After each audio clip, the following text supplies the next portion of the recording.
मैं हूं डॉक्टर बुरहान खान और आप इस वक्त मुझे देख रहे हैं आपका अपना प्यारा YouTube channel chemistry with doctor Khan पर। आज का जो हमारा टॉपिक है, बल्कि मैं ये कहूँगा दो टॉपिक्स में कवर करूँगा इस लेक्चर में, वो है मोल एंड एवोगैड्रोस नंबर। तो let's start with the mole.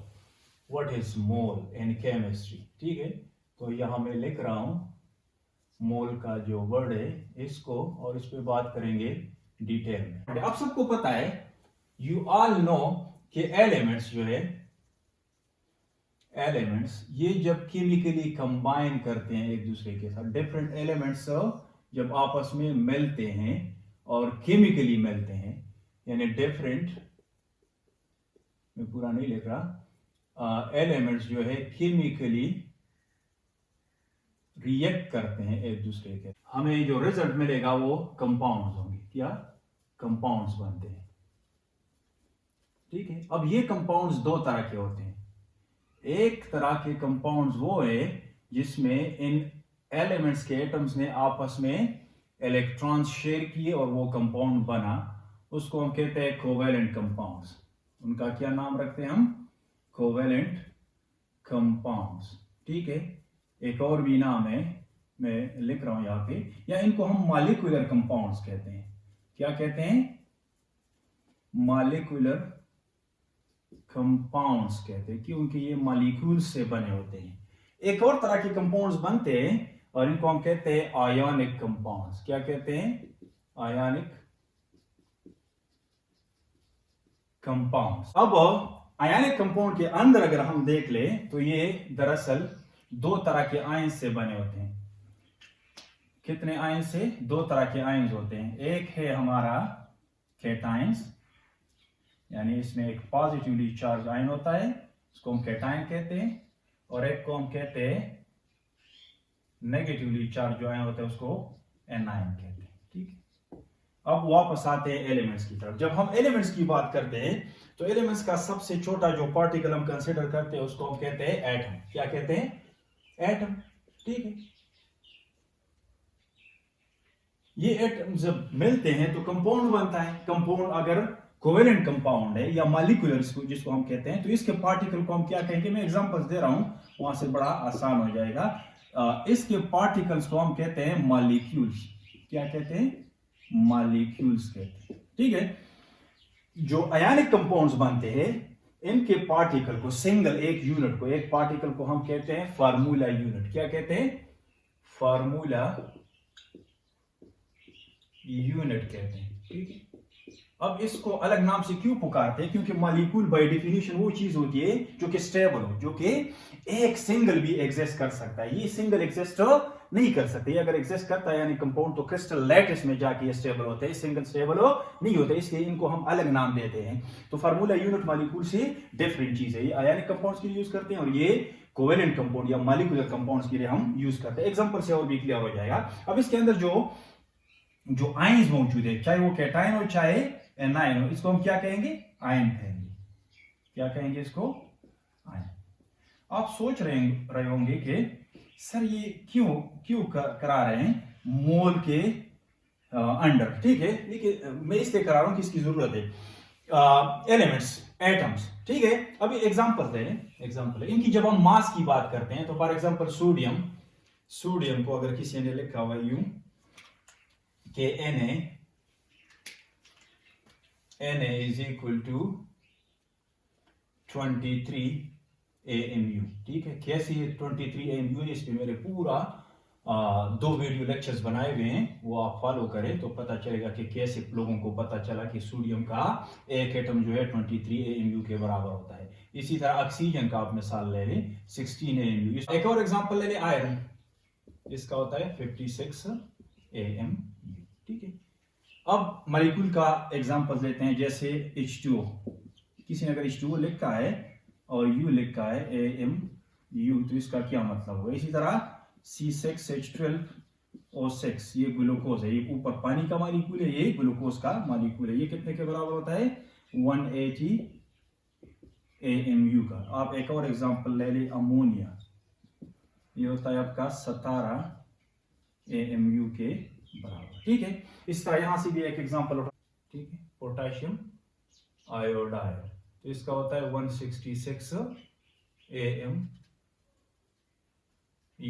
और KBr का कितना होता है 80, और आपका 119 AMU, ठीक है। यूनिट लिखना लाजमी है क्योंकि बहुत कुछ बताने वाला है हमें यूनिट। इसी तरह आप इनका भी एग्जांपल ले सकते हैं। इनमें से पोटाशियम आप उठा लें K+, तो इसका होगा 39 AMU, एक और आप उठा ले आयोडाइड 127 AMU, ब्रोमाइड भी लिख लें, ब्रोमाइड आपका हो गया 80 AMU, ठीक है। ये कहाँ से आए, इस पे ऑलरेडी हम बात कर चुके हैं।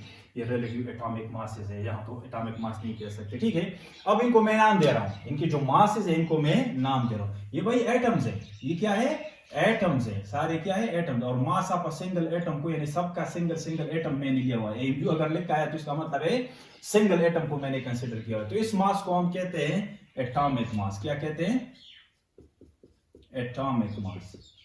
सही, यूनिट कौन सा है, AMU है, ठीक है।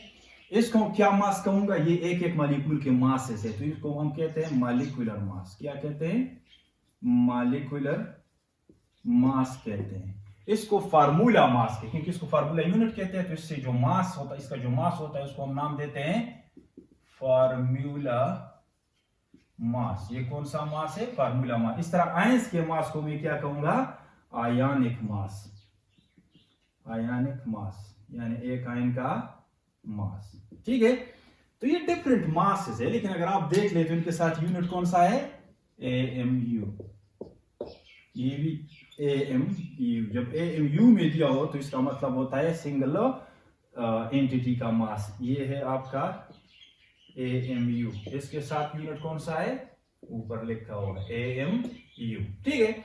अब मोल इसी चीज को जो है आप अपग्रेड करते हैं। ये अब हमारे लिए सिंगल सिंगल चीजें हैं, याद रखें।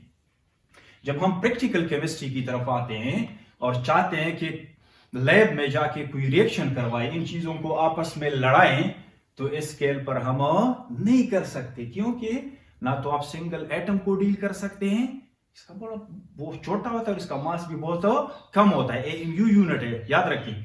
ना आप सिंगल मॉलिक्यूल को देख सकते हैं और ना इसको डील कर सकते हैं। इसी तरह ना आप सिंगल फार्मूला यूनिट को पकड़ सकते हैं और इसको डील कर सकते हैं, और ना किसी आयन को जो है आप डील कर सकते हैं कि एक आयन इसका और एक इसका, या एक एटम इसका और एक एटम इसका, या एक मॉलिक्यूल इसका और एक मॉलिक्यूल इसका। इस तरह आप इसको इनको प्रैक्टिकली नहीं ले सकते। तो साइंटिस्ट ने क्या कहा, साइंटिस्ट ने यहां पर बड़ा स्मार्ट अप्रोच किया, क्योंकि अगर हम ज्यादा भी लें तो इसी लेवल पे रिएक्शन नहीं होना है। एटम ने एटम के साथ, या मॉलिक्यूल के साथ, या मॉलिक्यूल ने मॉलिक्यूल के साथ, मतलब इसी लेवल पर, इसी स्केल पे इन्होंने रिएक्ट करना है, ठीक है।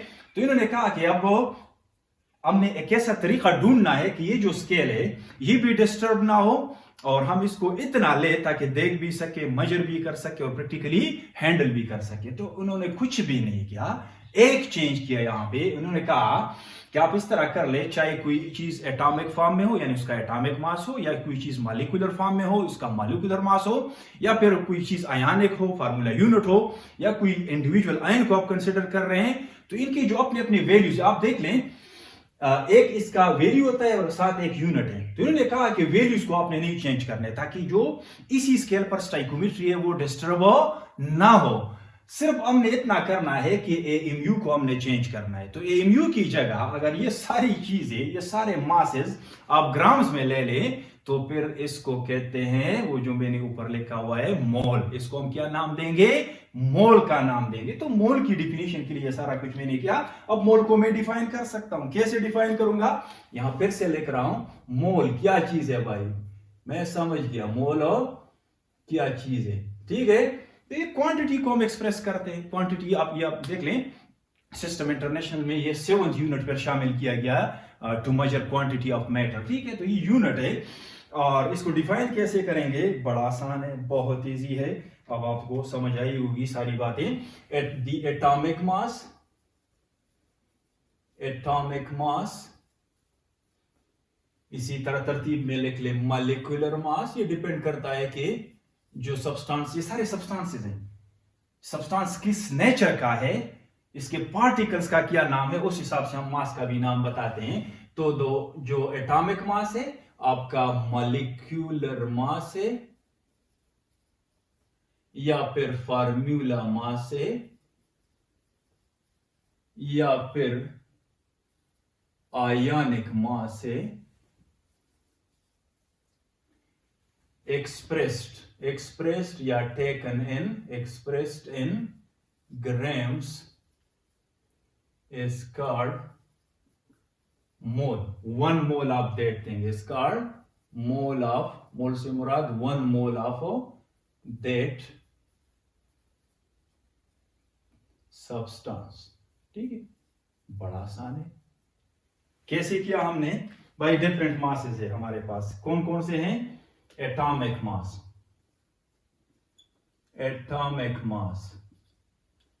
एक और का नाम हमने रखा हुआ है मॉलिक्यूलर मास, अच्छे अच्छे नाम है। एक और का हमने नाम रखा हुआ है फार्मूला मास,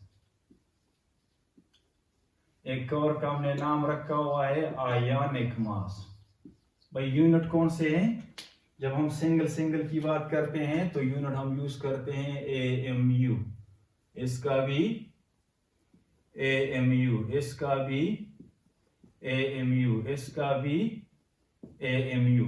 मोल में कैसे इसको कन्वर्ट करेंगे? बहुत आसान है, आप इस तरह कर ले, कुछ भी ना करें, यू कर ले कि मैग्नीट्यूड, इनके अपने अपने जो मैग्नीट्यूड है उनको आप डिस्टर्ब ना करें, उनको एग्जैक्ट वही ले, लेकिन इनको टेक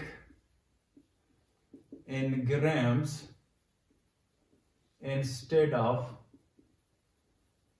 AMU। ठीक है, अब AMU को आप बिल्कुल इग्नोर करें, क्योंकि एक चीज को आप हैंडल नहीं कर सकते, इग्नोर कर दे, और इसकी जगह क्या लाएं? ग्राम्स लाएं। तो ये क्या बनेगा? ये आपका वही एटॉमिक मास है, लेकिन इसके साथ आपने एक नाम लिखना होगा, ग्राम एटॉमिक मास बन गया। ये भी किताबों में आता है, ग्राम एटॉमिक मास, या आपने ये भी देखा होगा, इसको ग्राम एटम भी कहते हैं। क्या कहते हैं?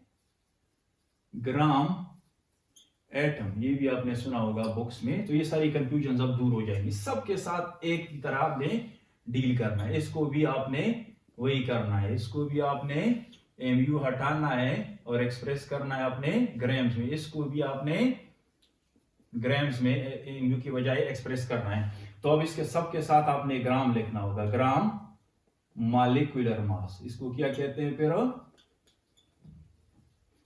ग्राम मॉलिक्यूलर मास, या आपने सुना होगा ग्राम मॉलिक्यूल भी कहते हैं इसको, ये बड़ा कंफ्यूजिंग है। ग्राम मॉलिक्यूल, इसका भी ग्राम लिख ले साथ, और ये लिख ले कि ये फार्मूला मास है, लेकिन अब किस चीज में है? ग्राम्स में है। ठीक है, इसका कोई खास ग्राम फार्मूला मास कहते हैं, यही कहते हैं, या ग्राम फार्मूला शायद हो। इसी तरह ग्राम, लेकिन ये दो नाम अक्सर किताबों में आते हैं, ग्राम आयनिक मास, ग्राम आयनिक मास। ठीक है, अब ये इसी तरह था। मोल का जो वर्ड है ये नहीं आया था, मोल का जो वर्ड है ये तो फिर 1897 में मैं यहां लिखूंगा, ऑस्टवाल्ड ने यूज किया, वहां से जाके ये सारी चीजें मर्ज हो गई एक वर्ड में। ठीक है, तो इस तरह डिफरेंट नाम हम लेते थे, काम चलाते थे, किस चीज से? नाम वही थे, लेकिन साथ ग्राम लिखते थे। फिर क्या हुआ कि ऑस्टवाल्ड ने कहा कि इन सारी चीज, ऑस्टवाल्ड ने दरअसल ये मॉलिक्यूल के लिए यूज किया था, जो ग्राम मॉलिक्यूल होता है, लेकिन फिर जनरलाइज हो गई ये बात 1897 में। इन 1897 ये सारी चीजें जो है मर्ज हो गई, उस वक्त तो नहीं, खैर उसके बाद, क्योंकि ओरिजिनली 97 में used word mole for the first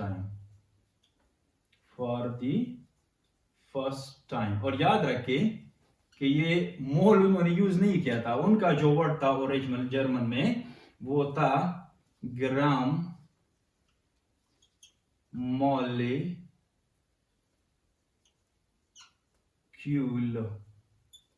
ये वर्ड उन्होंने यूज किया था, ग्राम मॉलिक्यूल, ये जर्मन वर्ड है। फिर इंग्लिश में जाके ये यहां तक पहुंच गया भाई, इसका बन गया मोल। ठीक है, तब इन सारी चीजों को आप मोल कह सकते हैं। इसलिए तो डिफिनीशन में हमने कहा कि एटॉमिक मास, चाहे एटॉमिक मास हो, चाहे आपका मॉलिक्यूलर मास हो, चाहे फार्मूला मास हो, चाहे आयनिक मास हो, इसको आप किस चीज में ले, ग्राम ग्राम ग्राम ग्राम ग्राम में ले ले, यूनिट चेंज कर ले, मैग्नीट्यूड वही हो, तो ये सबका एक एक मोल बन जाएगा। इसको हम कहते हैं मोल। ठीक है, तो मोल से मुराद क्या है, कैसे करते हैं, एक और तरीके से मैं आपको समझा दूं। इस तरह कर लें, एक कोई बैलेंस ले लें। ठीक है, डिजिटल आते हैं, वो पुराने वाले अब लोग यूज नहीं करते हैं, ये आसान होते हैं, आम शॉपकीपर भी आजकल ये डिजिटल वाले यूज करते हैं। ठीक है, तो इसको बनाना थोड़ा मुश्किल, लेकिन मैं ट्राई करता हूं। ये कोई मैं बैलेंस बना रहा हूं। ठीक है, ये एक बैलेंस है डिजिटल, इसको आप चार्ज भी सकते हैं, डायरेक्ट इलेक्ट्रिसिटी के साथ भी कनेक्ट कर सकते हैं। इसका डिस्प्ले इधर होता है, आपने देखा होगा शॉप्स पे, जब आप स्पेशली ड्राई फ्रूट के शॉप पे जाते हैं तो उनके पास तो जरूर पड़ा होता है। आजकल तो कसाई भी यूज करते हैं ये वाला बैलेंस। ठीक है, इससे एक आप स्विच निकाली यूं। ठीक है, ये इसका स्विच हो गया, आपने प्लग इन किया हुआ है, और ये किस चीज पे है, 0 पे है, 0.00, और यूनिट आपने कौन सा सेट किया हुआ है, ग्राम। ये बड़ा इंपॉर्टेंट है, ग्राम यूनिट आपने सेट किया। अब इसके ऊपर कोई ट्रे रख लें यूं। ठीक है, अब इसमें आप सोडियम फॉर एग्जांपल डालते जाए। क्या डालें, सोडियम। सोडियम आप डाल रहे हो, ये क्या मैं इसमें ऐड कर रहा हूं,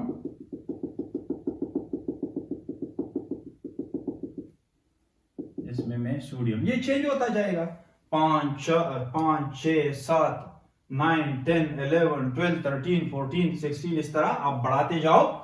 कहां रोकना है अपने इसको, जब ये 23 पे आ जाए, कहां आ जाए, 23 ग्राम डिस्प्ले करे। कितना डिस्प्ले करे, 23 ग्राम। चीज कौन सी है, सोडियम है। तो आप स्टॉप कर ले इसको यहां पे, ये भाई आपका हो गया, ये वही 23 है, वही 23 है, लेकिन अब मैंने किस चीज में लिया, ग्राम्स में ले लिया। तो इसको आप कह सकते हैं इसका 1 मोल। क्या कह सकते हैं, 1 मोल। तो मोल क्या चीज है, ये एटॉमिक मास है, मैंने एमयू की बजाय ग्राम्स में इसको एक्सप्रेस किया। ठीक है, अब मैं इसमें थोड़ा और डाल रहा हूं, लाजमी नहीं है कि हर वक्त मैं 1 मोल से काम चलाऊं, मुझे 2 मोल चाहिए, तो इसको बढ़ाता जाऊं। जब क्या रिपोर्ट किया इसने, लेट्स से 46 ग्राम आ गया। कितना आया, 46 ग्राम सोडियम। तो इसका क्या मतलब होगा, 23 का डबल है, तो अमाउंट डबल हो गया, तो इसके मोल्स भी डबल हो जाएंगे। भाई ये 2 मोल्स है, कितना है, 2 मोल्स है। सही है। इसी तरह अब मैं सोडियम से नहीं किसी और चीज को करूंगी, तो मैंने एटम्स का एग्जांपल आपको दे दिया। यहां से एक उठा ले, कोई सा भी, चलिए ये सॉलिड है, इसको डील करना आसान है। इसमें अब शुगर डाल रहा हूं, क्या डाल रहा हूं, शुगर डाल रहा हूं। इसको मैंने हटाया, अब इसकी जगह क्या डाल रहा हूं, शुगर डाल रहा हूं। और ये मैं यहां नोट करूं, ये 180 ग्राम पे पहुंच जाए। कितना, 180 ग्राम पे। तो इसको मैं कहूंगा 180 ग्राम ऑफ व्हाट, C6H12O6। याद रखिए ये शुगर नहीं, ये ग्लूकोज है। ठीक है, तो इसको मैं कहूंगा भाई ये 1 मोल है, किस चीज का, ग्लूकोज का। इसी तरह अगर इसका डबल कर लूं, या फिर इसमें से अब एक और तरीके से करते हैं। ये मैंने डिसाइड किया कि भाई मुझे 1 मोल नहीं चाहिए, ठीक है, एक आधा मोल चाहिए। तो कैसे करूंगा, ये जो 180 है इसमें मैंने डाला हुआ है, इसको खाली करके फिर से डालना शुरू करूंगा, इसमें से कम करता जाऊं, दोनों एक ही बात है। ये जब मुझे 90 ग्राम पे आ जाए, किस चीज का, इस C6H12 का, तो इसको फिर मैं क्या कहूंगा, भाई ये 180 का आधा है, तो मोल भी इसका आधा हो जाएगा। तो ये 0.5 मोल कहलाता है। कितना है ये अमाउंट, अब 0.5 मोल। अगर ये मैं एमयू में करता तो इसका इतना 180 एमयू अगर मैं इधर रख देता तो बैलेंस को पता ही नहीं चलता। इसका अगर मैं 23 एमयू रख देता तो बैलेंस को पता ही नहीं चलता। ठीक है, तो वो चीज हमारे लिए प्रैक्टिकली इंपॉर्टेंट नहीं था। वो तो जब हम मालूम कर रहे थे, तो इसी तरह ग्राम्स को स्केल डाउन करके आप मेरे पिछली वीडियोस देख लें, उसमें मैंने प्रूव किया हुआ है। ठीक है, एक और एग्जांपल ले लेते हैं इनमें से, फार्मूला यूनिट का कोई एग्जांपल, जैसे पोटेशियम आयोडाइड मैंने लिखा हुआ है। अब मैं इसमें क्या चीज डाल रहा हूं, पोटाशियम आयोडाइड डाल रहा हूं, कितना, कहां पे मैं इसको स्टॉप करूंगा, 166 ग्राम पे, कितना, 166 ग्राम ऑफ पोटाशियम आयोडाइड, तो ये इसका 1 मोल होगा। इसी तरह आयंस को भी आप ले सकते हैं, किसी इंडिविजुअल आयन को, जैसे पोटाशियम प्लस आयन है कहीं पे प्योर, तो इसको भी आप डाल सकते हैं, और कितना 39 पे जाके अगर आप रोक ले, और यूनिट कौन सा इधर शो किया होगा, ग्राम वाला, तो जो आपका बनेगा अमाउंट वो इसका 1 मोल होगा। तो यहां से मेरे ख्याल में सबको अब मोल का जो कंसेप्ट है बड़ा इजीली क्लियर होना चाहिए। मोल कोई और चीज नहीं है, ये हम कुछ भी नया नहीं कर रहे हैं, ये वही पुराने आपके एटॉमिक मासेस या फिर मॉलिक्यूलर मासेस या आपका फार्मूला मास या फिर आपका आयनिक मास या फिर मॉलिक्यूलर मासेस या आपका फार्मूला मास या फिर आपका आयनिक मास है। लेकिन हम क्या कर रहे हैं इसके साथ, प्रैक्टिकल पर्पस के लिए इसका हैंडल करना, इसका इस्तेमाल आसान बनाने के लिए हम क्या कर रहे हैं, एमयू की जगह आप इसको एक बड़े स्केल, ग्राम के स्केल पर वे कर रहे हैं और यूटिलाइज करते हैं, तो इसको फिर हम क्या नाम देते हैं, मोल का नाम दे देते हैं। ठीक है, याद रहे अगर आप ग्राम में कर रहे हैं तो ये आपका फिर मोल है, अगर आप किलोग्राम में कर रहे हैं तो फिर इसको किलो मोल कहते हैं, और अगर आप मिलीग्राम में करते हैं, कुछ चीजें बहुत प्रीशियस होती हैं, तो फिर हम मिलीग्राम में जो है इसको वे करते हैं। तो इसके लिए फिर आप मोल में भी मालूम कर सकते हो, लेकिन इसके लिए फिर अच्छा है कि आप इसको मिली मोल्स में कर दें। ठीक है, तो ये कोई और चीज नहीं है, ये क्वांटिटी को या अमाउंट ऑफ सब्सटेंस को जो है मेजर करने के लिए एक नया अंदाज है, नई यूनिट है। ठीक है, एक चीज और कर लें, ये जो मैंने किया इस पे कुछ स्टूडेंट्स जो है परेशान हो गए होंगे, वो इसलिए कि 23, 46, 180, 90, चलिए ये तो ठीक है, ये तो पूरा मोल है, ये भी पूरा मोल है, ये भी पूरा मोल है, लेकिन इसको सर आपने कैसे किया, ये बड़ा आसान है यार, मैंने वैसे बता दिया इस चीज को, इसका इसका जो ओरिजिनल है, यानी एटॉमिक मास हो, एक मॉलिक्यूल का मास ओरिजिनल, या फिर एक एटम का मास ओरिजिनल, या फिर एक आयन का मास ओरिजिनल, या फिर एक फार्मूला यूनिट का मास ओरिजिनल, मतलब वो रिलेटिव वाला, वही मैग्नीट्यूड अगर आप कन्वर्ट करते हैं ग्राम्स में, तो ये इन्हीं चीजों का 1 मोल होगा। ठीक है, अब इससे आप ज्यादा कर रहे हो तो आप मोल बढ़ा रहे हो, इसका डबल कर रहे हो तो 2 मोल्स, ट्रिपल कर रहे हो तो 3 मोल्स, आधा कर रहे हो तो आधा मोल। ठीक है, लेकिन कभी कभी ऐसा होता है कि एग्जैक्ट ट्रिपल, डबल या एग्जैक्ट आधा नहीं होता, बीच में कोई वैल्यू हमें दी होती है, तो इसके फार्मूला बड़ा आसान है, कोई मुश्किल नहीं है। तो मोल को आप, एक गिवन अमाउंट को आप कैसे कन्वर्ट करोगे मोल में, तो ये बड़ा आसान है। आपको जो भी मास कोई पूछ रहा है तो वही मास, गिवन मास, लेकिन यूनिट कौन सा, ग्राम्स में। ठीक है, इसको आप डिवाइड करें मोलर मास पे। अब ये मोलर मास क्या चीज है, ठीक है, तो मोलर मास कोई डिफरेंट चीज नहीं है। मोलर मास, मॉलिक्यूलर मास मतलब, या एटॉमिक मास, या जो भी हम इससे पहले कर रहे थे वो सिंगल एंटिटी का करते थे। ठीक है, अब ये जो मोलर मास है ये 1 मोल का मास है, मोलर मास मींस 1 मोल का मास, और जाहिर सी बात है 1 मोल कब होगा, जब आपने ग्राम्स में लिया होगा। तो यहां अगर आप कोई आपसे पूछ ले, ये मतलब जो ओरिजिनल वैल्यू है वो अगर ग्राम में है तो ये मोल है, और इस मास को हम क्या कहते हैं, मोलर मास कहते हैं। ठीक है, तो कोई अगर आपसे पूछ ले कि इसमें से सोडियम का कौन मोलर मास कौन सा है, तो ये वाला है, ये वाला नहीं है, ये तो डबल मोलर मास है, ये इसका original molar mass means mass of single mole, 1 mole का। ठीक है, मास जो होता है वो मोलर मास होता है। तो इसको मैंने कैसे किया होगा, ये 2 मैंने क्यों लिखा हुआ है, गिवन मास 46 है, मोलर मास 23, इसको इससे डिवाइड करें तो 2 आता है। तो आप किसी तरह के भी अमाउंट को अगर ग्राम में दिया हुआ है, मोल्स में बड़ा इजीली इस फार्मूले को यूटिलाइज करके इस्तेमाल मालूम कर सकते हैं। अब इसका यूनिट देख ले, ये ग्राम है ऊपर वाला, और इसका यूनिट क्या होता है, ग्राम पर मोल, यानी 1 मोल में जितने ग्राम होते हैं इसको हम मोल कहते हैं। ठीक है, वो मोलर मास है आपका, तो ग्राम ग्राम के साथ कट जाएगा, ग्राम ग्राम के साथ कट जाएगा, यू ऊपर जाएगा वैसे भी, तो ये मोल का यूनिट भी आ गया मोल। ठीक है, तो ये मोल ही है, सही है। तो आपने यहां अगर वैल्यू के साथ मोल लिखा होता तो उसका मतलब होता है इतने इसके मोल्स। ठीक है, इसके बाद आते हैं फिर एवोगैड्रोस नंबर पर, और इसी तरह उसको भी कवर कर लेंगे। आप अच्छी तरह से इन चीजों को नोट कर लें ताकि आपके नोट्स बन जाए। अच्छा जी, तो अब मोल के बाद अब हम आते हैं, हमारा जो दूसरा टॉपिक है एवोगैड्रोस नंबर की तरफ। Avogadro's number. ये एक ऐसा नंबर है जिससे अक्सर स्टूडेंट्स परेशान हो जाते हैं कि ये कैसे मालूम किया होगा। डिफिनीशन तो आसान है, बाय डिफिनीशन इसको समझना मुश्किल नहीं है, लेकिन इसकी वैल्यू के लिए स्टूडेंट परेशान हो जाते हैं कि कैसे मालूम किया होगा। तो मैं सबसे पहले इसको डिफाइन करता हूं। The number of particles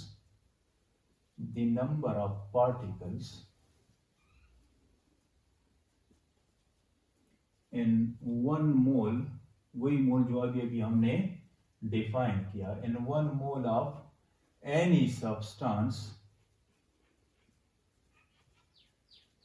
is a constant number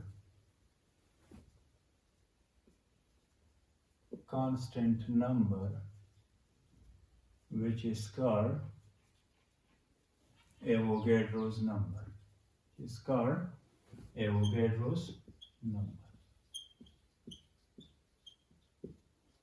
किसी भी चीज के एक मोल में पार्टिकल्स का जो तादाद होता है वो फिक्स होता है। जैसे आम रूटीन में कोई अगर हमारे सामने कहे कि दर्जन, तो हमारे जहन में क्या क्लिक होता है? 12 कोई चीजें। कोई अगर कहे पैर, जोड़ा, तो हमारे जहन में क्लिक हो जाता है ये 2 चीजों की बात हो रही है। ठीक है, इसी तरह साइंस के स्टूडेंट को ये भी पता होता है किलो अगर कोई कहे तो किलो का मतलब, के का मतलब क्या होता है? 1000। ठीक है, आपने फेसबुक पे देखा होगा के लाइक्स मिल गए, ठीक है, या फिर के लोगों ने इसको सब्सक्राइब किया, तो के का मतलब होता है 1000। इसी तरह केमिस्ट्री में जब एवोगैड्रोस नंबर का हम जिक्र करते हैं तो हमारे एज अ साइंस के स्टूडेंट ये जहन में आना चाहिए कि यहाँ बात हो रही है एक खास नंबर का, सही, और वो नंबर में अभी डिस्प्ले करने वाला हूं। तो इसका जो numeric is represented bye, marker थोड़ा मोटा ये वाला यूज करते हैं, इट इज रिप्रेजेंटेड बाय, ये भी कोई कम नहीं है, it is represented by N A. किस सिंबल से रिप्रेजेंट करते हैं? एन ए से। एन से मुराद नंबर और ए से मुराद एवोगैड्रो। ठीक है, इट्स न्यूमेरिकल वैल्यू इसका कितना है? अगर दर्जन का 12 है तो केमिस्ट्री में इसका क्या होता है? इट्स न्यूमेरिकल वैल्यू इज, बड़ा ह्यूज नंबर है, 6.023 into 10 raised up power 20। कुछ लोग यहाँ माइनस लिखते हैं, मैंने कुछ स्टूडेंट्स को लिखा भाई नंबर को माइनस में आप कैसे ले सकते हैं, तो ये माइनस इधर नहीं है। 23 पार्टिकल्स। अब पार्टिकल्स पे आते हैं कि पार्टिकल्स से क्या मुराद है। अभी आपने मोल्स में पढ़ा कि पार्टिकल्स आपके क्या हो सकते हैं? ये आपके अगर कोई एटॉमिक स्पीच है तो एटम्स हो सकते हैं, पार्टिकल से मुराद एटम्स। अगर मॉलिक्यूलर कोई कंपाउंड है तो इसके पार्टिकल्स को मॉलिक्यूल्स कहते हैं। अगर आयनिक है तो फार्मूला यूनिट। और अगर हम इंडिविजुअल आयंस की बात कर रहे हैं तो आयंस। ये सब मुराद होता है पार्टिकल से। पार्टिकल से क्या मुराद है? डिपेंड करता है उस चीज के नेचर पर कि वो चीज है किस नेचर में। ठीक है, तो पार्टिकल्स का अभी समझ आया होगा आपको। तो मैं यहां लिख रहा हूं, इसको समराइज कर रहा हूं। एवोगाड्रो नंबर इसी चीज को कहते हैं, एक खास नंबर है जिसको हम सिंबॉलिकली रिप्रेजेंट करते हैं एन से। और वैल्यू कितनी है? 6.023 into 10 raised up power 23 particles. सही, ये कितने अमाउंट में इतने पार्टिकल्स होते हैं? 1 मोल में। ये आपने याद रखना होगा, 1 मोल में किसी भी चीज का, चाहे वो भारी है चाहे हल्का है, चाहे आयनिक है चाहे मॉलिक्यूलर है, चाहे कोई एलिमेंट है चाहे कोई उसका आयन है, ठीक है, तो इससे कोई फर्क नहीं पड़ता, 1 मोल में इतने इसके पार्टिकल्स होंगे। अब आते हैं इस बात पे कि सबसे पहले जहन में आता है कि इसको एवोगैड्रो नंबर क्यों कहते हैं। तो हम सोच रहे होते हैं कि भाई इसको एवोगैड्रो नंबर इसलिए कहते हैं कि एवोगैड्रो ने मालूम किया होगा। ठीक है, तो इसको तो सबसे पहले क्लियर करें कि एवोगैड्रो ने इस नंबर को मालूम नहीं किया था। ये तो भाई ये जब फॉर द फर्स्ट टाइम इसको कैलकुलेट किया गया तो 1909 में एवोगैड्रो बेचारा तो 1855 में इंतकाल कर गए थे, लेकिन इसने 1811 में हमें एक लॉ दिया था, एवोगैड्रोस लॉ। वहां से लोगों ने हेल्प लेके, खासतौर पर एक साइंटिस्ट है, मैं उसका नाम अभी लिखूंगा, जीन पेरिन ने उसके लॉ से हेल्प लेके इस नंबर को कैलकुलेट किया। तो उसको फिर जब नोबेल प्राइज मिल रहा था तो उसने कहा कि मेरे काम का तो क्रेडिट मुझे मिल रहा है और कल इससे कोई इनकार भी नहीं कर सकता है कि ये नंबर मैंने निकाला है, ठीक है, क्योंकि इसका मुझे नोबेल प्राइज मिल रहा है। नोबेल प्राइज तो कोई ऐसे तो कोई नहीं देता, तो उसको तो पता था कि मेरा मेरा जो काम है ये एश्योर हो रहा है। तो ये दिल का बड़ा अच्छा था। जीन पेरिन उन्होंने कहा कि मैंने जो कि बहुत सारा हेल्प लिया हुआ है इसके एवोगैड्रो साहब के ला से, अगर जो वो इस दुनिया में नहीं है, लेकिन ये जो नंबर है ये मैं उसके नाम कर देता हूं, तो इसी वजह से इसको एवोगैड्रो नंबर कहते हैं, ठीक है। अब इसके बाद जो कंफ्यूजन वाली बात है वो ये है कि इस नंबर को अगर आप इस तरह यू लिख लें, इसके लिखने का एक अंदाज ये भी हो सकता है, एन को आप इस तरह लिख लें 6 0 2 3 1 2 3 4 5 6 7 8 9 10 11 12 13 14 15 16 17 18 19 20।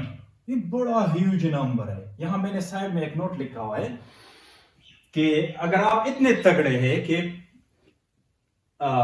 एक सेकंड में आप 5 चीजों को जो है आप काउंट कर सकते हैं, तो इस नंबर को काउंट करने में आपको कितने साल लगेंगे ये आप पढ़ ले जरा, मुझे भी नहीं आता वैसे, लेकिन ये है कोई 38 लाख साल से भी ज्यादा उम्र है, ठीक है। इतनी उम्र तो किसी की नहीं होती, सही है। तो इससे अंदाजा ये होता है कि इस नंबर को काउंट नहीं किया गया था बल्कि कैलकुलेट किया गया था। तो एक तो कंफ्यूजन ये दूर हो गई होगी आप लोगों की कि इसको काउंट नहीं किया गया बल्कि इसको कैलकुलेट किया गया। कैसे कैलकुलेट किया, किसने किया, तो इस पे सबसे पहले जो काम किया हुआ है, जिस बंदे को नोबेल प्राइज भी मिला है इस पे, उसका नाम मैं लिख रहा हूं जीन पेरिन। क्या नाम है? जीन पेरिन साहब ने जो है, जीन पेरिन साहब ने 1909 में इस नंबर को कैलकुलेट किया था, एक्सपेरिमेंट से। किस चीज से? अब इसका जो एक्सपेरिमेंट है बड़ा थकावट वाला एक्सपेरिमेंट है, मैं थोड़ा इस पे कमेंट करूंगा।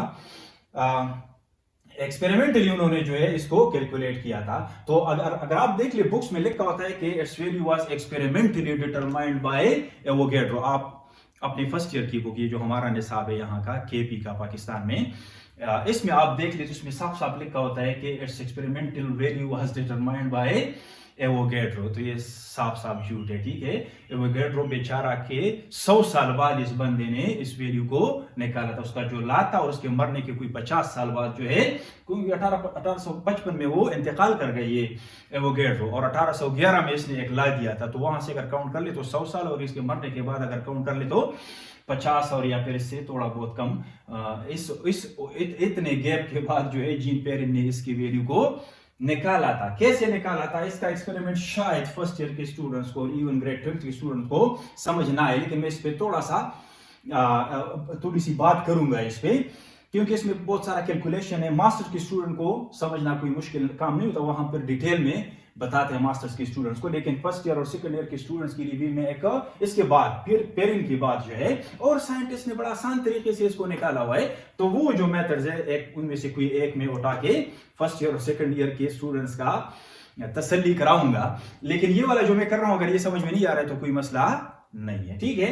तो लेकिन इसको भी आप देख लीजिए, इसका जो लास्ट है वो आपको बड़ा अच्छा लगेगा, वो आप तसल्ली के लिए वो भी वहां से जैसे निकल आता है नंबर, वो भी आप लोगों के लिए काफी है। लेकिन इसका जो तरीकाकार था जीन पेरिन का, इसने क्या किया, इसने असल में बहुत सारे साइंटिस्ट के जो आइडियाज थे वो कलेक्ट किए और वहां से इन्होंने हेल्प लिया।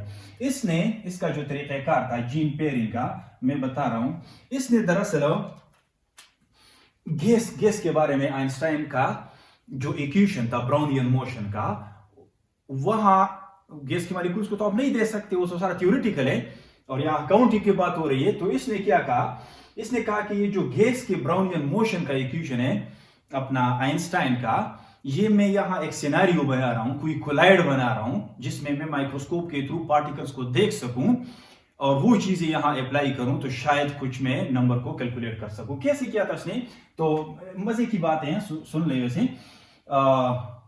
गैम्बोज गम, ये ट्री है, उस ट्री से एक गम निकाला जाता है। इसने इस गम को डिजॉल्व किया किस चीज में? एथेनॉल में, डिजॉल्व इन एथेनॉल। और फिर ये जो इसने सोल्यूशन बनाया, ये अच्छी तरह से सॉल्युबल भी नहीं होता वैसे, लेकिन कुछ तो डिसॉल्व हो गया। तो इस चीज को इन्होंने फिर डिस्पर्स किया, इसके बाद इसको डिस्पर्स किया किस चीज में, इन वाटर में डिस्पर्स किया।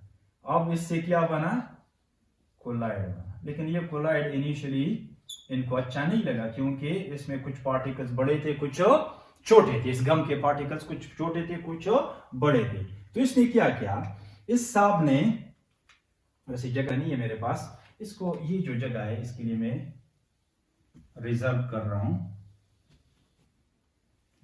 यहां तक काफी, यहां तक शायद इसको मैं कवर कर सकूं, ठीक है, यहां तक काफी है। तो इसने क्या किया, इसने अपना जीन पेरिन ने एक कोलाइड बनाया, लेकिन कोलाइड में पार्टिकल्स का यूनिफॉर्मिटी नहीं थी। तो इन्होंने कहा कि इसको इन्होंने बार बार सेंट्रीफ्यूज किया, क्या सेंट्रीफ्यूगेशन की, इसकी रिपीटेड सेंट्रीफ्यूगेशन कहते हैं इसको, रिपीटेड सेंट्रीफ्यूगेशन, बार बार इसने इसको सेंट्रीफ्यूग किया और इसमें से निकालता था जो बड़े बड़े पार्टिकल्स थे। आखिर में इनको एक मोनोडिस्पर्स्ड कोलाइड मिला, मोनोडिस्पर्स्ड कोलाइड। अब मोनोडिस्पर्स्ड कोलाइड क्या होता है, इसलिए तो मैं कह रहा हूं फर्स्ट ईयर के स्टूडेंट के लिए मुश्किल हो जाता है। मोनोडिस्पर्स्ड कोलाइड, इसमें पार्टिकल साइज, केमिकल और physical properties through out same होती हैं। Physical particle size, physical properties और केमिकल प्रॉपर्टीज ये यूनिफॉर्म होते हैं। क्या होते हैं, यूनिफॉर्म होते हैं। इस तरह के कोलाइड को हम कहते हैं मोनोडिस्पर्स कोलाइड। अब इस मोनोडिस्पर्स कोलाइड पे इन्होंने स्टडी करना शुरू किया, इसको इन्होंने ऑब्जर्व किया फर्दर, यानी इसके जो स्टेप्स है ऑब्जर्वेशन इन्होंने की माइक्रोस्कोप का हेल्प लेते हुए, माइक्रोस्कोप इसने यूज किया। इसने पार्टिकल्स को इसके अंदर टारगेट किया और एक पार्टिकल पर नजर रखते हुए इसने कहा, माइक्रोस्कोप में वैसे क्लियर नजर आते हैं ये कोलाइड के पार्टिकल्स होते हैं इस वाले कोलाइड के। तो इसने पार्टिकल्स पर फोकस किया और इसकी जो ट्रेजेक्टरीज है, ये आपको पता है जैसे गैस के बारे में हम पढ़ते हैं कि गैस के पार्टिकल्स जो है वो ब्राउनियन मोशन करते हैं, जिगजैग रैंडम मोशन को ब्राउनियन मोशन कहते हैं वैसे। तो यहां जो पार्टिकल्स है ये भी रैंडम मोशन करते हैं, क्योंकि सॉल्वेंट, इसमें वाटर सॉल्वेंट है, वाटर के मॉलिक्यूल इन पार्टिकल्स को हर तरफ से बम्बार्ड कर रहे होते हैं। तो इनका ये टिकते नहीं है एक जगह, कभी इस तरफ तो कभी इस तरफ, वहां से बम्बार्डमेंट तो इस तरफ, ठीक है। तो ये यू जिगजैग मूवमेंट करते हैं। मैं आप लोगों को वैसे स्क्रीन पे अभी दिखा रहा हूं, इसका जो ओरिजिनल है एग्जैक्टली जीन पेरिन ने ग्राफ पेपर पर जो इसके ट्रेजेक्टरीज बनाए हुए हैं वो मैं स्क्रीन पे दिखा रहा हूं आप लोगों को। तो इस तरह इन्होंने ट्रेजेक्टरीज, मैं यहाँ व्हाइट बोर्ड पे भी बाद में आपको नजर आएगा, यू यू यू इस तरह, ठीक है। तो ये एक पार्टिकल है, कभी इधर तो कभी उधर, कभी इधर तो कभी उधर, कभी इधर तो कभी उधर, ठीक है। इसने जो इंटरवल रखा वो भी मेंशन्ड है इसके ओरिजिनल आर्टिकल में कि 30 सेकंड के बाद जो है ये पॉइंट नोट करते थे कि हर 30 सेकंड के बाद ये पार्टिकल किधर है, ठीक है। तो सबसे पहले जो काम था इसका, इन्होंने ये ट्रेजेक्टरीज नोट की। फिर इसके बाद जो है इन्होंने ये जगह कम पड़ रही है तो इसको मैं आगे एक्सटेंड कर रहा हूं। इन्होंने आगे इस पे क्या क्या काम किया देख ले, ठीक है। आगे इन्होंने इस पे ये जो ब्राउनियन मोशन है इसका, तो इसका इन्होंने मीन फ्री पाथ मालूम किया। क्या मालूम किया, मीन फ्री पाथ, ठीक है। और याद रहे कुछ हद तक इन्होंने काउंटिंग भी की, एक खास वॉल्यूम में एक खास एरिया को कवर करके इन्होंने काउंट भी की, लेकिन हजारों में की, कोई इतना बड़े हद तक नहीं, क्योंकि वो जो लिटिल काउंटिंग है ये इनकी रिक्वायरमेंट थी इस एक्सपेरिमेंट की, ठीक है। तो मीन फ्री पाथ, फिर इसने जो है बोर्ड्स में Einstein equation of Brownian motion, इसको यूज किया। और ये जो मैं कह रहा हूं कि इसने काउंटिंग की, तो एक खास वॉल्यूम को फिक्स करके एवोगैड्रो का जो लॉ है, एवोगैड्रो ने जो हमें स्टेटमेंट दिया था 1811 में, इन्होंने कहा था कि अगर टेम्परेचर और प्रेशर सेम है और गैसेस चाहे डिफरेंट है कोई मसला नहीं है, लेकिन इनके वॉल्यूम अगर सेम है और टेम्परेचर और प्रेशर भी आपने सेम रखा हुआ है तो इनमें पार्टिकल्स की जो तादाद है वो सेम होगी। डिफरेंट गैसेस के लिए भी पार्टिकल्स की तादाद क्या होगी, सेम होगी। अब सेम का उन्होंने कहा था, ये नहीं कहा था कि एक मोल में इतने होंगे, सिर्फ सेम का। अब सेम के पीछे लोग लग गए, इनमें से एक जीन पेरेंट्स आप भी थे, तो इन्होंने वहां से हेल्प ली, जो मैंने लिटिल काउंटिंग की बात की, ठीक है। तो ये बीच में गुजर गई बात। अब आते हैं, इसने आइंस्टाइन का इक्वेशन, ब्राउनियन मोशन की जो इक्वेशन है, इसको यूटिलाइज किया। फिर देखें, फिर इसमें से इन्होंने बोल्ट्जमैन कांस्टेंट को इस अपने कोलाइड के लिए कैलकुलेट किया। बोल्ट्जमैन कांस्टेंट,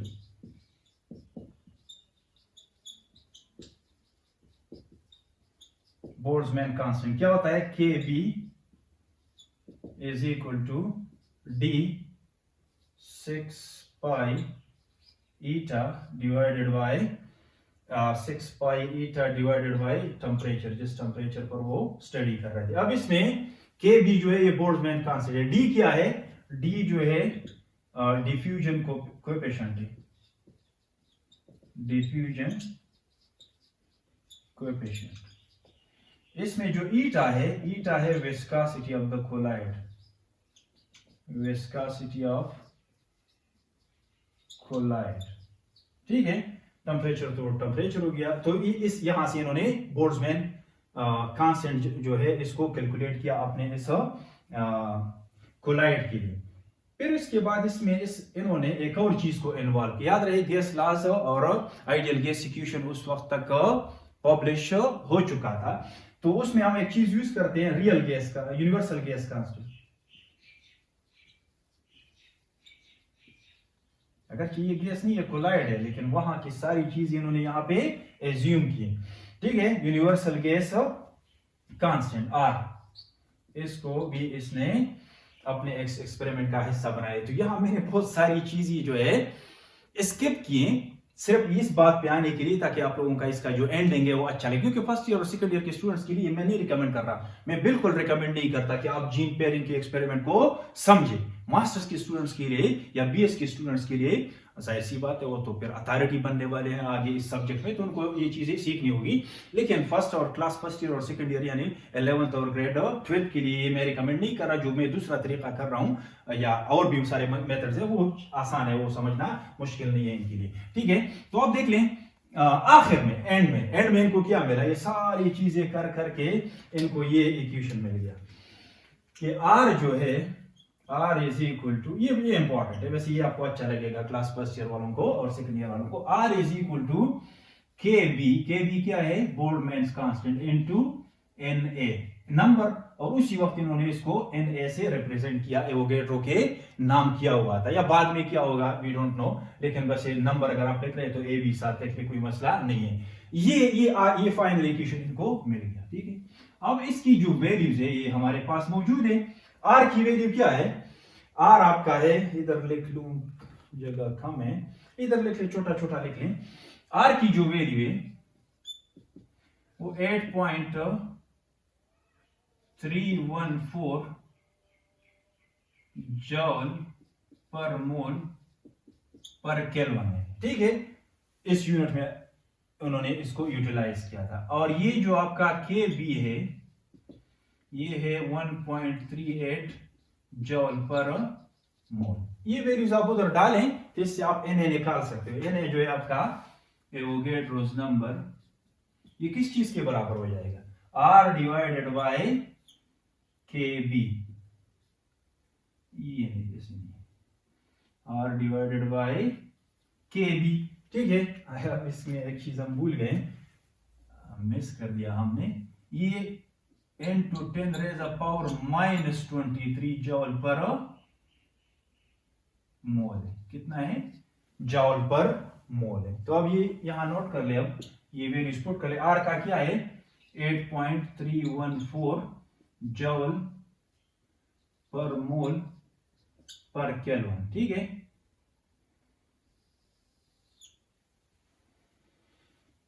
और आपका ये वाला जो है ये जॉल पर केल्विन है।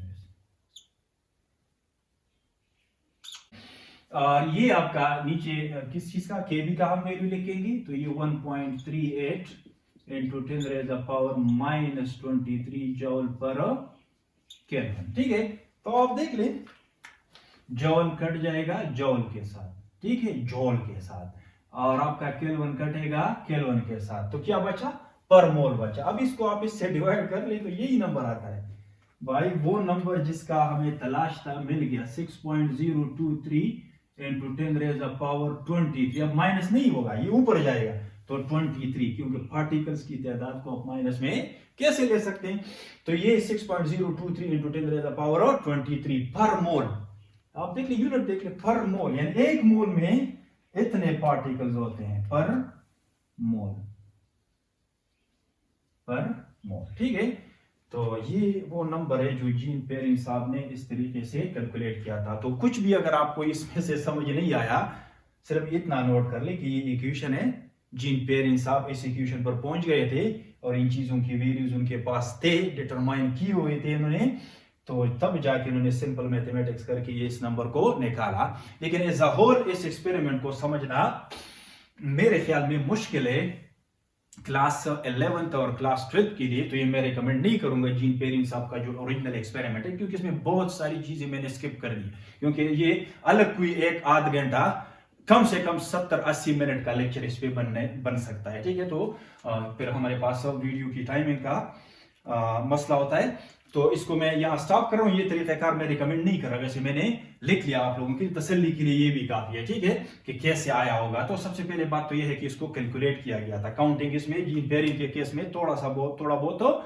शामिल किया हुआ था उन्होंने, लेकिन काउंट वो लाखों और करोड़ों वाला नहीं, कुछ 1000 के लेवल पर वो किया, क्योंकि उनकी एक्सपेरिमेंट की जरूरत थी। अब हम जा रहे हैं कहा, एक और तरीका है इसका। इसके बाद जीन पेरिंग के बाद और बहुत सारे साइंटिस्ट ने इस वैल्यू को बड़ा इजीली मालूम किया। ठीक है, तो इसमें जो अदर मेथड्स हैं, other methods by other scientists, बहुत सारे तरीके हैं, आप लिटरेचर में जाके देख लें। रिसेंट ईयर्स में भी लोगों ने ट्राई किया हुआ इस नंबर को अपने अपने अंदाज में कैलकुलेट करना। ठीक है, लेकिन सबका तो हम जिक्र नहीं कर सकते। ये जो मैं मेथड्स की बात कर रहा हूं, साइंटिफिक अप्रोचेस की बात कर रहा हूं, इसमें एक अप्रोच जो है वो एक्सरेज क्रिस्टलोग्राफी का है। एक्सआरडी एनालिसिस का आपने सुना होगा, क्रिस्टलोग्राफी या एक्सआरडी एनालिसिस भी कह सकते हैं। एक अप्रोच ये है। एक और अप्रोच बड़ा प्यारा अप्रोच जो है वो इलेक्ट्रोलाइसिस का है, इलेक्ट्रोलाइसिस। ठीक है, तो ये अप्रोच, ये डिफरेंट अप्रोचेस है, ये डिफरेंट क्या है अप्रोचेस है। लोगों ने अपनाए हुए एक्सपेरिमेंटल मेथड्स है, जिनके थ्रू लोगों ने इस नंबर को कंफर्म किया हुआ है, कैलकुलेट किया हुआ है। मैं एक्सरे क्रिस्टलोग्राफी इससे भी ज्यादा एडवांस है, ठीक है, मुश्किल है, तो इसका भी मैं जिक्र नहीं करूंगा। मैं अगर जिक्र करूंगा तो इलेक्ट्रोलाइसिस का। ये मैं रिकमेंड कर रहा हूं फर्स्ट ईयर के स्टूडेंट्स के लिए कि अगर कोई आपसे पूछ ले कि मुझे डिराइव करे, ये नंबर कैलकुलेट करे, कैसे कैलकुलेट कर सकते हैं आप, तो बड़ा आसान है। इसमें जो काम किया हुआ है, दो साइंटिस्ट का मैं नाम लूंगा। एक जो है रॉबर्ट ए मेलेकन साहब। रॉबर्ट ए मेलेकन साहब ने क्या किया, इन्होंने चार्ज ऑन सिंगल इलेक्ट्रॉन को मालूम किया। चार्ज ऑन सिंगल इलेक्ट्रॉन पे कितना चार्ज होता है, 1.6022 into 10 raise the power -19 coulomb. कैसे किया, इसका अपना एक एक्सपेरिमेंट था। उस एक्सपेरिमेंट को हम कहते हैं ऑयल ड्रॉप एक्सपेरिमेंट। उस एक्सपेरिमेंट का नाम क्या है, ऑयल ड्रॉप एक्सपेरिमेंट। मैं जब पढ़ रहा था, आज से कोई 50 तो नहीं, वैसे मतलब अपने वक्त में जब मैं क्लास फर्स्ट ईयर पढ़ रहा था, तो ये हमारे कोर्स में शामिल था, ऑयल ड्रॉप एक्सपेरिमेंट मेलेकन साहब का, कि कैसे मालूम करते। बड़ा सिंपल होता है, लेकिन मैं आजकल कोर्स में शामिल नहीं है, तो इसको निकाला हुआ है कोर्स से, तो जरूरत नहीं है। इसका जो एक्सट्रैक्ट है हमें मिल गया कि भाई इस सारे एक्सपेरिमेंट का मकसद क्या था, एक इलेक्ट्रॉन पे कितना चार्ज होता है, तो वो यहां से उन्होंने निकाला था। ये बड़ा इंपॉर्टेंट है हमारे लिए। इस दौरान मीनवाइल एक और साइंटिस्ट ने बड़ा अच्छा काम किया, और वो बड़ा बिग साइंटिस्ट मैं कहूंगा, वो इसका नाम क्या है, मीनवाइल माइकल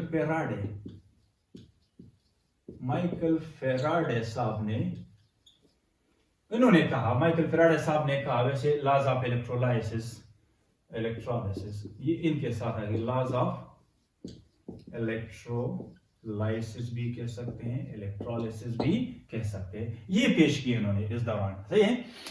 अब इनके लॉस का जो, इनके तमाम लॉस का जो एक्सट्रैक्ट है, जो कंक्लूजन इन्होंने कहा, इन्होंने क्या कहा, ही ऑब्जर्व, ये नोट बड़ा इंपॉर्टेंट है, ही ऑब्जर्व, ही मींस अपना माइकल जैक्सन नहीं, सॉरी, हाँ Michael Faraday, he observed that क्या ऑब्जर्व किया इन्होंने, that if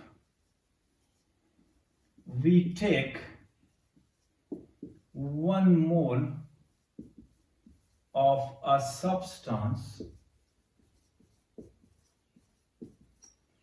and remove 1 electron per atom, substance आप एलिमेंट लिख लें ताकि आसान हो जाए आप लोगों के, ठीक है। वैसे एलिमेंट में, प्योर एलिमेंट में उन्होंने नहीं किया था, मैं बता रहा हूं फिर, लेकिन उसके अंदर एलिमेंट को आप कंसीडर करें, एंड रिमूव 1 इलेक्ट्रॉन पर एटम, इस एलिमेंट का एक एटम से एक इलेक्ट्रॉन निकाले, सही है, ऑक्सीडेशन करें, electron removal of electron is called oxidation, क्योंकि इलेक्ट्रोलाइसिस क्या है, रिडक्स केमिस्ट्री है। तो ने कहा कि if you remove 1 electron per atom and 1 mole of an element per atom, then how many electron will be released? Then 1 mole of electrons will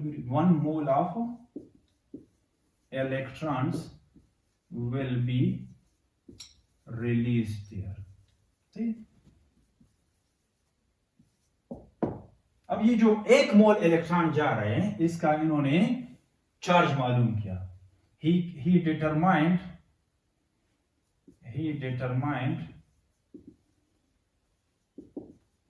that 1 mole of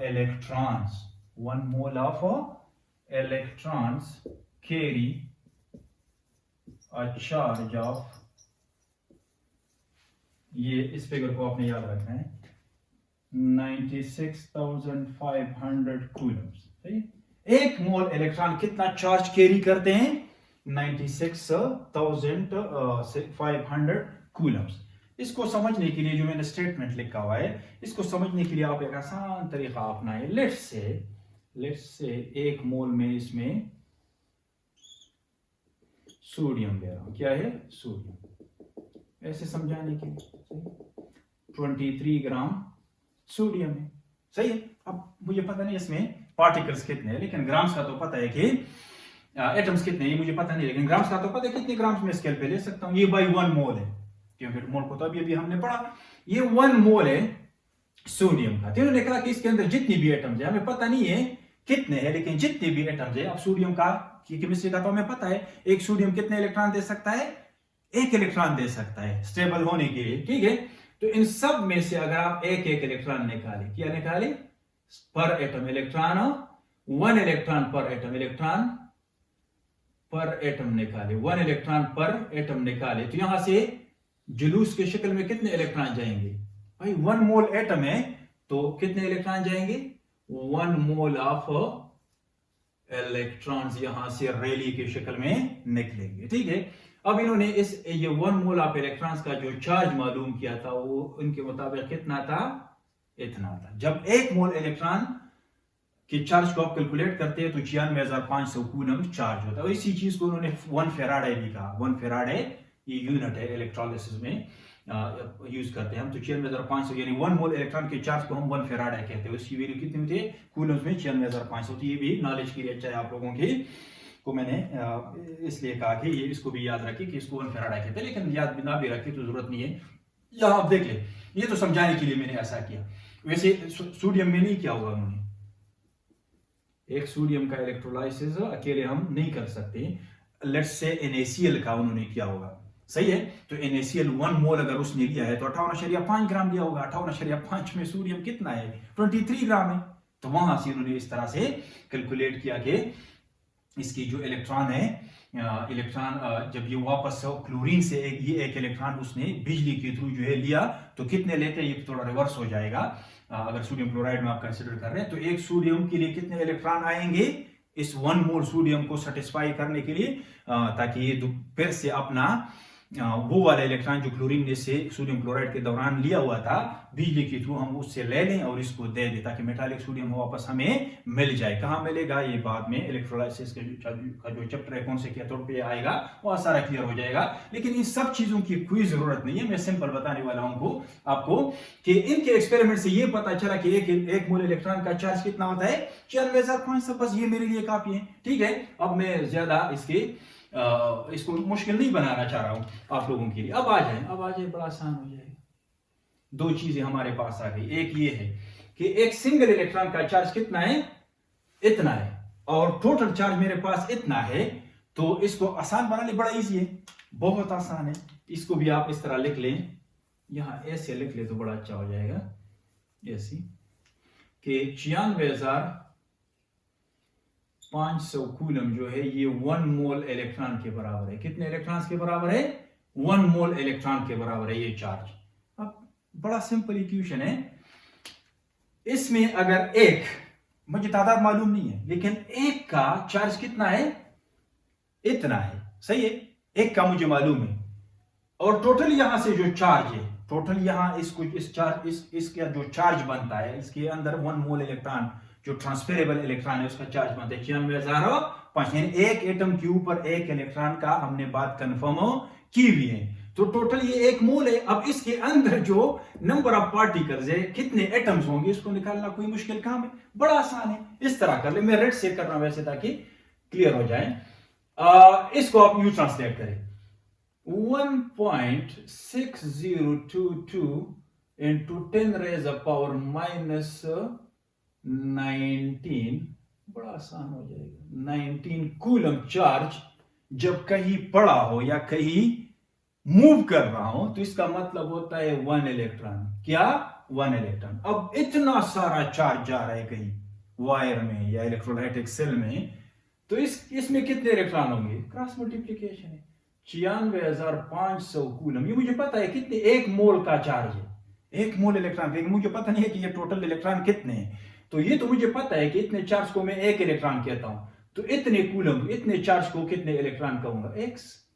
cross multiply करें तो cross multiplication से जो है आपको number मिल जाएगा, number of electrons मिल जाएगा, सही है। और नंबर ऑफ इलेक्ट्रॉन्स पर एटम 1 है, तो अगर इलेक्ट्रॉन जितने हैं एटम्स भी उतने ही होंगे। तो इसको आप कर लें, तो ये आपका हो जाएगा 96,500 coulomb divided by 1.6022 into 10 raised power minus 19 Coulomb's. Coulomb तो जाएगा भाई, ये कूलम्स पर मोल है, और सिर्फ ये कूलम्स पर मोल है, और ये सिर्फ कूलम है, तो कूलम कट जाएगा कूलम से। इसको भी कर लें, कूलम्स पर मोल है। अब कूलम्स जो है कट जाएगा कूलम्स के साथ, बचा क्या? इसको आप कर ले तो इससे यही आने वाला है। क्या आने वाला है? यही।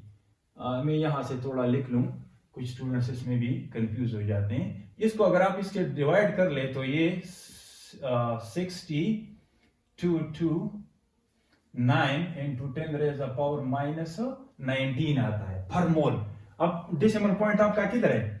डेसिमल पॉइंट आपका इधर है, तो इसको यू ले आए, 1 2 3 4 पॉइंट आपने इसको डेसिमल पॉइंट को इधर ले आया, तो क्या बनेगा?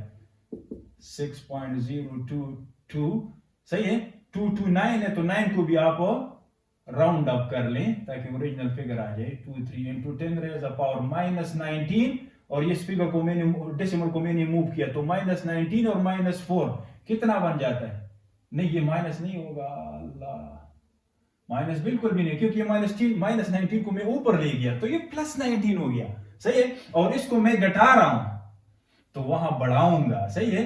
तो 19 + 4 जो है आपका 23, क्या हो गया? पार्टिकल्स, इलेक्ट्रॉन्स पर मोल, इलेक्ट्रॉन्स पर मोल है ये, असल में हम इलेक्ट्रोलाइसिस से कर रहे हैं। अब मुझे पता है कि पर एटम कितना इलेक्ट्रॉन रिलीज या एक्सेप्ट हुआ है?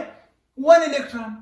तो जितने इलेक्ट्रॉन होंगे उतने एटम्स भी होंगे। तो यहाँ ये जो मैंने सिंपल रखा हुआ है इसमें टोटल तादाद एटमों की क्या हो गई, इतना। वही वाला नंबर मैंने एक और तरीके से कैलकुलेट या डिटरमाइन किया। इसको क्या कहते हैं, एवोगैड्रो नंबर। क्योंकि बाय डेफिनेशन एवोगैड्रो नंबर क्या चीज है, किसी चीज के एक मोल में, किसी चीज के एक मोल में नंबर ऑफ पार्टिकल्स को हम क्या कहते हैं, एवोगैड्रोस नंबर। और ये कितना नंबर होता है, 6.023 × 10⁻⁻23।